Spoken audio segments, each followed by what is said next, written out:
नमस्कार बच्चों, मैं हूं जितेंद्र शर्मा। आज आपके सामने लेकर के फिर से हम उपस्थित हुए हैं कि पुस्तक शेमुषी द्वितीय भाग के पाठ 2 जिसका नाम था बुद्धिर बलवती सदा। इस पाठ को हम पहले वाली वीडियो में पढ़ चुके हैं। यदि आपने ये पाठ नहीं पढ़ा है तो इसके डिस्क्रिप्शन में हमने इसको लिंक को डाल दिया है, उस लिंक पर जाइएगा, जाकर के उस पाठ को देखिएगा। उसके बाद इस वीडियो को देखिएगा जिसमें हम आपको प्रश्न और उत्तर उसी पाठ के पढ़ाने जा रहे हैं। बच्चों, अगर अभी तक आपने इस चैनल को सब्सक्राइब नहीं किया है तो इसे सब्सक्राइब कर लीजिए, लाइक कीजिए और अपने दोस्तों तक इसको शेयर अवश्य कीजिएगा तथा इस वीडियो को पूरा देखिए जिससे कि आपको इसके प्रश्न और उत्तर के सही सही जानकारी मिल सके। तो हम शुरू करते हैं। सबसे पहला प्रश्न है, देखिए इस पाठ का, एक पदेन उत्तरम लिखत। ये कुछ प्रश्न ऐसे हैं जिनके आपको एक पद में उत्तर देने हैं। पहला प्रश्न है, बुद्धिमती कुत्र व्याघ्रम ददर्श। अर्थात बुद्धिमती नाम की जो स्त्री थी उसने व्याघ्र को कहाँ देखा था? तो उसने व्याघ्र को कहाँ देखा था? गहन कानने, अर्थात जंगल में उस व्याघ्र को उसने देखा था। तो आप उत्तर लिख लेंगे गहन कानने। दूसरा प्रश्न है, देखिए भामिनी कया विमुक्ता। भामिनी अर्थात बुद्धिमती को ही उन्होंने कहा कि भामिनी जो है वो किस कारण से वह उस सिंह से, उस व्याघ्र से मुक्त हुई। तो इसका उत्तर आप लिख दीजिएगा कि निज बुद्धया, वह अपनी बुद्धि से ही, अपनी बुद्धि से, अपनी अक्ल से ही उस सिंह से वह मुक्त हो सकी। तीसरा प्रश्न है, देखिए सर्वदा सर्वकार्येषु का विमुक्त का बलवती। तीसरा प्रश्न है कि हमेशा हर कार्य में क्या बलवती होती है? तो इसका उत्तर हम लिख देंगे बुद्धि ही। बुद्धि जो होती है वह हर कार्य में बलवती होती है। चौथा प्रश्न है, व्याघ्र कस्मात् बिभेति। व्याघ्र जो तो वह किससे डर रहा था? उत्तर लिख देंगे हम मानुषात। ये किसका मत था? श्रृगाल का, कि श्रृगाल उससे कहता है कि मनुष्य से डरते हो तुम। तो इसका उत्तर क्या होगा? मानुषात। अर्थात जो व्याघ्र था वह किससे डर रहा था? वह व्याघ्र मानुष से, अर्थात मनुष्य से डर रहा था। और अंतिम प्रश्न है इस कैटेगरी का, देखिए कि प्रत्युत्पन्नमति ही बुद्धिमती किम आक्षिपंती उवाच। कि जो बुद्धिमती थी वह उसने किसको आक्षेप करके अपने वाक्य को कहा था? अर्थात जब वह श्रृगाल पहले चला जाता है तो दूसरे बार जब वह श्रृगाल उसको लेकर के आता है सिंह को, तो वह किसको आक्षेप करके कहती है? तो बस श्रृगाल को आक्षेप करके कहती है। तो इसका उत्तर हम पूरा लिख देंगे श्रृगालम, क्योंकि एक पद है इसलिए आपको सिर्फ और सिर्फ यहाँ पर इसका एक पद का ही प्रयोग करना है। दूसरा प्रश्न है, देखिए कि अधोलिखिता नाम प्रश्ना नाम उत्तराणी संस्कृत भाषाया लिखत। नीचे दिए गए इन प्रश्नों के उत्तर आपको संस्कृत भाषा में लिखना है, जो कि एक वाक्य में आते हैं। एक वाक्य में आपको इनके संस्कृत में उत्तर देना है। पहला प्रश्न है, बुद्धिमती केन उपेता पितृगृहं प्रति चलिता। अर्थात बुद्धिमती जो स्त्री थी वह किन को लेकर के पितृ के गृह, अर्थात अपने पिता के घर पर जा रही थी। तो इसका उत्तर हम लिखेंगे कि बुद्धिमती पुत्रद्वयोपेता पितृगृहं प्रति चलिता। अर्थात बुद्धिमती जो स्त्री थी वह किसको लेकर के जा रही थी? दोनों पुत्रों को, पुत्र द्वयोपेता, द्वयो अर्थात दोनों पुत्रों को लेकर के अपने पिता के घर जा रही थी। दूसरा प्रश्न है कि व्याघ्र किम विचार्य पलायति। व्याघ्र क्या सोच करके पलायित अर्थात भागने लगा वहां से, उस जंगल से वह व्याघ्र जो था वह क्या सोच करके भागने लगा? तो उत्तर लिखेंगे हम इसका कि व्याघ्र इति विचार्य पलायितः यत् इयं व्याघ्रमारी अस्ति। व्याघ्र जो था वह क्या सोच करके भाग रहा था कि यह जो स्त्री है यह कौन है? यह व्याघ्रमारी है। अर्थात जो शास्त्रों में मैंने कभी सुना था कि व्याघ्रमारी एक स्त्री होती है जो कि व्याघ्र को अर्थात बाघ को मार करके खा जाती है, यह वही स्त्री है। तो इसका उत्तर हम लिख देंगे व्याघ्र इति विचार्य पलायितः यत् इयं व्याघ्रमारी अस्ति। तीसरा प्रश्न है कि लोके महतो भयात् कः मुच्यते। लोक में बहुत सारे ऐसे व्यक्ति होते हैं जो भय से मुक्त होते हैं, तो वह किस कारण से होते हैं और कौन ऐसे व्यक्ति होते हैं जो भय से मुक्त होते हैं? तो इसका उत्तर हम लिखेंगे कि लोके महतो भयात् बुद्धिमान मुच्यते। लोक में जो भय से मुक्त होता है वो कौन होता है? वह व्यक्ति होता है बुद्धिमान व्यक्ति होता है। कोई भी बुद्धिमान व्यक्ति अपने भय से दूर हो सकता है यदि वह अपनी बुद्धि का, अपने बुद्धिमान होने का फायदा उठा सकता है। तो चौथा प्रश्न है कि जम्बूकः किं वदन् व्याघ्रस्य उपहासं करोति। जम्बूक अर्थात जो श्रृगाल था वह श्रृगाल क्या कह करके, क्या सोच करके और किन वचनों को बोल करके सिंह का उपहास कर रहा था, उसकी हंसी उड़ा रहा था? उत्तर लिखेंगे हम जम्बूकः एव वदन् व्याघ्रस्य उपहासम करोति, व्याघ्र का वह उपहास क्या कह के कर रहा था, यत् त्वया महत् कौतुकम आवेदितम यन् मानुषाद अपि विभेषी, कि बड़े ही आश्चर्य की बात है, महत् कौतुकम, कौतुकम अर्थात आश्चर्य, कि ये बड़े ही आश्चर्य की बात है कि तुम जो है मनुष्य से डर रहे हो, मानुषाद विभेति या विभेषी, कि तुम किससे डर रहे हो, मनुष्य से तुम डर रहे हो, ये बड़े ही आश्चर्य की बात होती है। ऐसा कह करके वो उसका उपहास करने लगा, सिंह का उपहास करने लगा। और अंतिम प्रश्न है देखिए, इस बुद्धिमती श्रृगालम किम उक्तवती, बुद्धिमती नाम की जो स्त्री थी उसने श्रृगाल को क्या कहा, क्या कहने लगी श्रृगाल को, श्रृगाल को उसने कहा, बुद्धिमती श्रृगालम उक्तवती यत्, बुद्धिमती ने श्रृगाल को कहा, क्या कहा, रे रे धूर्त त्वया मह्यम पुरा व्याघ्रत्रयम दत्तम, कि तुम्हारे द्वारा पहले मुझे 3 बाघ दिए गए थे, विश्वास्य अद्य एकम आनीयम कथम यासी इति अधुनावद, कि तुम आज की डेट में कितने व्याघ्र मेरे पास लेकर आ रहे हो, तो सिर्फ वो एक ही व्याघ्र ऐसा था जो तुम लेकर के आ रहे हो, ये बहुत गलत बात है। मुझे तो तुम पे विश्वास था कि तुम 3 बाघ व्याघ्र लेकर के आओगे, 2 मेरे पुत्र के लिए और 1 मेरे लिए। इस तरह से वह श्रृगाल से बुद्धिमती कहती है। अब देखिए प्रश्न नंबर 3 है कि स्थूल पदम आधृत्य प्रश्न निर्माणम कुरुत, नीचे दिए गए जो स्थूल पद है, वाक्य में कुछ स्थूल पद दिए गए हैं, स्थूल अर्थात जो बोल्ड लेटर्स में शब्द लिखे हुए हैं वो दिए गए हैं, उनको हटा करके प्रश्नवाचक शब्द का निर्माण हमें करना है। तो देखिए सबसे पहले लिखा है कि तत्र राजसिंहो नाम राजपुत्रः वसति स्म, राजपुत्र के पास में इन्होंने बोल्ड किया हुआ है अर्थात उसको हाईलाइट किया है, स्थूल पद है वह।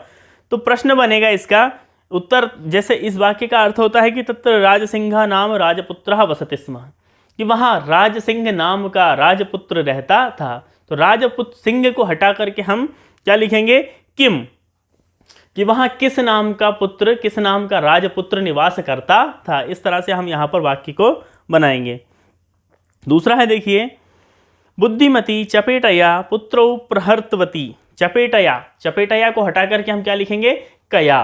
तृतीया विभक्ति, चपेटया जो शब्द है वह तृतीया विभक्ति का एक वचन है, उसी के स्थान पर जब हम प्रश्नवाचक शब्द का निर्माण करेंगे या प्रश्नवाचक शब्द का प्रयोग करेंगे तो हम उसका प्रयोग करेंगे कया। तो उत्तर लिख देंगे हम कि बुद्धिमती कया पुत्रौ प्रहृतवती। तीसरा है देखिए, व्याघ्रम दृष्ट्वा धूर्तः श्रृगालः अवदत्, व्याघ्र को देख करके धूर्त श्रृगाल ने क्या कहा या धूर्त श्रृगाल बोला। तो व्याघ्र के स्थान पर हम क्या लिख देंगे, कम, या किसको देख करके व्याघ्र बोला, श्रृगाल बोला, किसको देख करके, तो उत्तर में हम लिख देंगे कम। चौथा है देखिए, तुम मानुषात विभेषी, मानुषात को हटा करके हम लिख देंगे कस्मात, तुम कस्मात विभेषी, यह प्रश्नवाचक शब्द हो जाएगा, वाक्य बनेगा कि तुम किससे डरते हो, तुम कस्मात विभेषी। और अंतिम है देखिए इसका कि पुरा त्वया मह्यम व्याघ्रत्रयम दत्तम, तो मह्यम चतुर्थी विभक्ति का एक वचन है, तो चतुर्थी विभक्ति के एक वचन के स्थान पर हम चतुर्थी विभक्ति के ही एक वचन के प्रश्नवाचक शब्द का प्रयोग करेंगे, तो हम करेंगे कस्मै। उत्तर हो जाएगा पुरा त्वया कस्मै व्याघ्रत्रयम दत्तम। इस तरह से हम इसका उत्तर लिख देंगे। अब देखिए प्रश्न नंबर 4 है, अधोलिखितानि वाक्यानि घटनाक्रमानुसारेण योजयति। ये वाक्य आपके पाठ में पहली बार आया है कि आपको कुछ वाक्य दे दिए गए हैं, उन वाक्यों का जो क्रम है वो अनर्थक बना हुआ है, अर्थात ऊपर नीचे बना हुआ है, सही क्रम नहीं है पाठ के आधार पर। तो इस पाठ के आधार पर उन वाक्यों के क्रम आपको सही से जमाना है। तो देखिए जैसे इन्होंने 6-7 वाक्य इन्होंने दिए हुए हैं, 8 वाक्य इन्होंने दिए हुए हैं, तो 8 वाक्यों को आप सबसे पहले लिखेंगे। मैं आपको पहले नंबर से ही बता देता हूं कि कौन सा पहले आएगा, कौन सा दूसरे नंबर पे आएगा। तो सबसे पहले हम लिखेंगे जो कॉलम नंबर, जो वाक्य का सीरियल नंबर है च, बुद्धिमती पुत्र द्वयेन उपेता पितृगृहम प्रतिचलिता। पाठ के आधार पर सबसे पहली लाइन ये आती है कि बुद्धिमती जो थी दोनों पुत्रों को लेकर अपने पिता के घर चली गई। इसके बाद में देखिए घ, मार्गे सा एकम व्याघ्रम अपश्यत, मार्ग में उसने एक व्याघ्र को देखा। ये कथा के क्रम के अनुसार ही हमको चलना है कि कथा में कौन सा वाक्य पहले आता है। फिर है व्याघ्रम दृष्ट्वा सा पुत्रौ ताडयन्ती उवाच अधुना एकम एव व्याघ्रः विभज्य भुज्यताम, ये तीसरे नंबर पे आ जाएगी। इसके बाद में जो का वाली लाइन है पहले नंबर की, उसी को हम चौथे नंबर पे लिखेंगे कि व्याघ्रः व्याघ्रमारी इयमिति मत्वा पलायितः। व्याघ्र जो है वो उसको व्याघ्रमारी समझ करके पलायित हो जाता है, भाग जाता है। फिर तीसरे नंबर की ग वाली जो लाइन है उसको लिखेंगे हम छठवें पांचवें नंबर पे कि जम्बूक कृतोत्साह व्याघ्रः पुनः काननम अगच्छत। जम्बूक के द्वारा जो उत्साहित किया गया व्याघ्र है वह फिर से जंगल में आ चुका है। ख वाली लाइन जो है वह हम छठवें नंबर पे लिखेंगे कि प्रत्युत्पन्नमति सा सृगालम आक्षेपंती उवाच। की प्रत्युत्पन्नमति जो वह बुद्धिमती थी उसने किसको ही आक्षेप करके बोला, उसने सृगाल को ही आक्षेप करके बोल दिया। फिर है देखिए इसके बाद में हम लिखेंगे छ कि त्वम व्याघ्रत्रयम आने तुम प्रतिज्ञाय एकम एव आनीतवान। तुम 3 बाघ लाने के लिए कृतज्ञ थे लेकिन तुम सिर्फ एक ही व्याघ्र को लेकर के आए हो। और अंतिम में आ जाएगा अंतिम वाला ही कि गलबद्ध सृगाल कहा व्याघ्र पुनः पलायिता।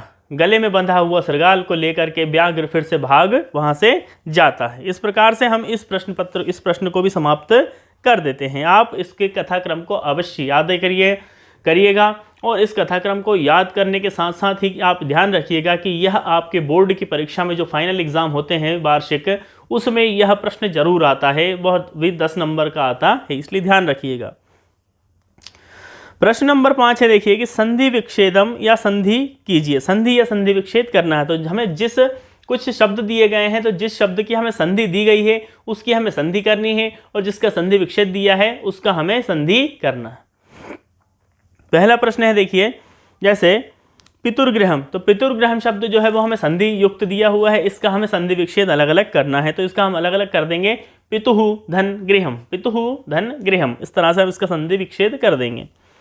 दूसरा है देखिए एकैकः, यह भी संधि युक्त पद है तो एक धन एकः बराबर एकैकः, वृद्धि संधि हो जाएगी यहाँ पर। इसके बाद में देखिए 3 ऐसे शब्द इनके बाद दिए हैं जिनका हमें संधि विच्छेद दिया है, इनका हमें संधि करके लिखना है। जैसे अन्यः धन अपि बराबर अन्योपि, अन्यः धन अपि बराबर अन्योपि। फिर है इति धन उक्त्वा बराबर इत्युक्त्वा, इति धन उक्त्वा बराबर इत्युक्त्वा। और अंतिम है देखिए यत्र धन आस्ते बराबर यत्रास्ते, यत्र धन आस्ते बराबर यत्रास्ते। यह हुआ प्रश्न नंबर 5 संधि और संधि विच्छेद पर। इसके बाद में देखिए प्रश्न नंबर 6 है अधोलिखितानां पदानां अर्थम कोष्टका चित्वा लिखत। नीचे आपको कुछ शब्द दिए गए हैं और उसके आगे कोष्टक में 2 शब्द दिए गए हैं, तो उन 2 कोष्टक वाले जो शब्द दिए गए हैं उन दोनों में से किसी एक को आपको चुनना है जो उस वाक्य का, उस शब्द का सही अर्थ होता है। जैसे उदाहरण के लिए सबसे पहले इन्होंने शब्द जो दिया हुआ है वह दिया है ददर्श, तो ददर्श का इन दोनों कोष्टक वाले शब्दों में से अप्रोप्रिएट वर्ड कौन सा होता है, सबसे उपयुक्त शब्द कौन सा होता है। जैसे ददर्श का अर्थ होता है देखा, ददर्श जो है वह लिट लकार का शब्द है। तो ददर्श अर्थात जो भूतकाल में हुआ है, भूतकाल में तो दर्शितवान और दृष्टवान दोनों ही बनते हैं, लेकिन दर्शितवान जो है वह दृश्य धातु से नहीं बनता है, दृष्टवान जो होता है वह दृश्य धातु को सही अर्थ होता है, सही रूप होता है। तो हम उसकी जगह पे लिख देंगे जैसे ददर्श है तो ददर्श के सामने हम उसका अर्थ लिख देंगे दृष्टवान। दूसरा है देखिए जगाद, जगाद का अर्थ होता है कहना, तो कहने को हम देखिए उसके यहाँ किस शब्द को हम प्रयोग करेंगे तो अकथयत, अकथयत शब्द हम उसके सामने लिख देंगे। तीसरा है ययौ, ययौ अर्थात होता है जाना, या गतौ धातु है उससे हम ययौ शब्द को बनाते हैं, तो ययौ का जो अर्थ होगा वह होगा गतवान। इन दोनों कोष्टक में 2 शब्द दिए हैं याचितवान और गतवान, तो हमें गतवान को टिक लगाना है, उसको उसके सामने लिखना है। चौथा है अत्तुम, अत्तुम अर्थात होता है खादितुम, तो हम खादितुम के ऊपर टिक लगा देंगे, खादितुम अर्थात खाना, अत्तुम मतलब भी होता है खाना। पांचवा है मुच्यते, मुच्यते अर्थात मुक्त होना, तो मुक्तो भवति, ऑप्शन जो है वह उसमें हम लिख देंगे मुक्तो भवति। इच्छते, अंतिम है इच्छते अर्थात पश्यति, देखना, इच्छते अर्थात होता है देखना। प्रश्न नंबर 7 है अब देखिए इसके बाद में कि पाठा चित्वा पर्याय पदम लिखत। पाठ में कुछ शब्द आपको नीचे दिए गए हैं, उन शब्दों के पर्यायवाची शब्द आपको पाठ में आए हुए शब्दों के स्थान पर लिखना है। जैसे पहला शब्द है वनम, तो वनम शब्द का जो पर्यायवाची है वह इस पाठ में कौन सा शब्द आया है वनम के जैसा, तो उसके स्थान पर आया है काननम। तो हम उसका पर्यायवाची लिख देंगे काननम। जो कानन शब्द है उसका तात्पर्य भी होता है वन, और वन का जो पर्यायवाची है वह कानन है। तो कानन जो है इस पाठ में आया है, तो हमें इस पाठ में आए हुए शब्दों से ही इसके पर्यायवाची शब्दों का निर्माण करना है। दूसरा है जैसे श्रृगालः, तो श्रृगालः के स्थान पर श्रृगालः का पर्यायवाची इस पाठ में एक और शब्द आया है जिसका नाम है जम्बूकः। जम्बूकः शब्द का तात्पर्य भी होता है श्रृगाल या सियार। फिर है देखिए तीसरा शीघ्रम। शीघ्रम शब्द के लिए यहाँ पर पाठ में आया है एक शब्द तूर्णम। तूर्णम रे रे शीघ्रम, रे रे जम्बूक, इस तरह से एक शब्द आया था वहाँ पर, तो तूर्णम का तात्पर्य होता है शीघ्रम। फिर आया है देखिए पत्नी। पत्नी शब्द के लिए यहाँ पर भार्या शब्द का पाठ में प्रयोग किया गया है कि पत्नी का तात्पर्य क्या होता है, उसको भी हम भार्या भी कहते हैं। भार्या और पत्नी दोनों ही एक दूसरे के पर्यायवाची शब्द होते हैं। और अंतिम है गच्छसि। गच्छसि अर्थात होता है जाना, तो उसका पर्यायवाची शब्द इस पाठ में आया है यासी। अब देखिए पाठ का अंतिम प्रश्न है। इस पाठ का अंतिम प्रश्न है कि पाठात् चित्वा विपरीतार्थकम पदम लिखत। पाठ में दिए गए शब्दों से इन शब्दों को, जो नीचे आपको प्रश्न में दिए गए हैं, उनके विपरीत शब्द को देख करके लिखना है। जैसे पहला है प्रथमः। प्रथम शब्द का विपरीत शब्द इस पाठ में आया है द्वितीयः। एक का द्वितीय, एक का विपरीत शब्द हो गया द्वितीयः, तो हम लिख देंगे उसके स्थान पर द्वितीयः। दूसरा है देखिए उक्त्वा। उक्त्वा अर्थात होता है बोलकर, तो उसका जो विपरीत शब्द आया है इस पाठ में वह है श्रुत्वा अर्थात सुनकर, तो हम लिख देंगे श्रुत्वा उसके स्थान पर, यानी सुनकर। फिर है देखिए तीसरा अधुना। अधुना का तात्पर्य होता है अब। अधुना का तात्पर्य होता है अब, उसका विपरीत हम पाठ में आए हुए शब्दों में से लिख देंगे हम तदा। तदा अर्थात होता है तब। चौथा है देखिए अबेला। अबेला का अर्थात होता है असमय। अबेला का अर्थ होता है असमय, तो अबेला के स्थान पर हम लिख देंगे बेला। बेला अर्थात होता है समय। और अंतिम है देखिए बुद्धिहीना। पाठ में दिया गया है बुद्धिहीना, तो बुद्धिहीना शब्द का विपरीत शब्द जो पाठ में दिया गया है वो है बुद्धिमान या बुद्धिमती। बुद्धिहीना अर्थात जिसमें बुद्धि नहीं है, और उसका विपरीतार्थक शब्द हो जाएगा बुद्धिमती या बुद्धिमान, जिसमें अर्थात बुद्धिमाना शब्द होता है। तो बच्चों ये थे पाठ 2 बुद्धिर्बलवती सदा, इस पाठ के प्रश्न और उत्तर। इनको आप अपनी कॉपी में लिखिए। आशा करते हैं कि आपको ये वीडियो भी पसंद आई होगी। यदि आपने इस वीडियो से कुछ सीखा, इससे ज्ञान प्राप्त किया है, तो इस चैनल को लाइक कीजिएगा, सब्सक्राइब कीजिएगा और अपने दोस्तों तक अवश्य शेयर करते रहिएगा। हम फिर से उपस्थित होंगे आपके सामने एक नई वीडियो को लेकर के बहुत ही जल्द। तब तक के लिए जय तु संस्कृतम, जय तु भारतम।